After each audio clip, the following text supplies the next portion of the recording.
տեղեկություններ ունեմ, որ այդ Արամիկը ԱԱՑ-ին է լցրել, այդ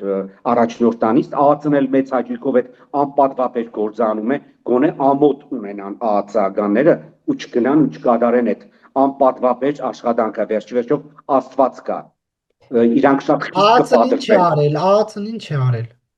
Գնացել լցվել են առաջնորդարան Արամիկին են պաշտպանում։ Հիմա հարց, հարցը Ներողություն, չէ, դուք ում նկատի ունեք Տեր Արամին նախքին, Տեր չէ, Արամին։ Տեր Գևորի, որի իսկական անունը Արամ է։ Հա։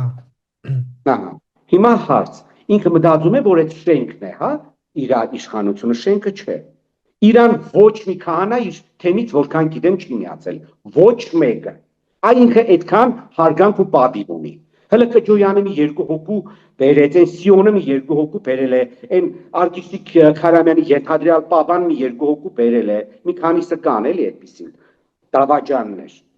Հիմա սրանք գիտեն թե եկեղեցու իշխանությունը այդ շենքն է կամ այդտեղ մնալն է։ Դուք հասկանում եք սրանց մտածելակերպը։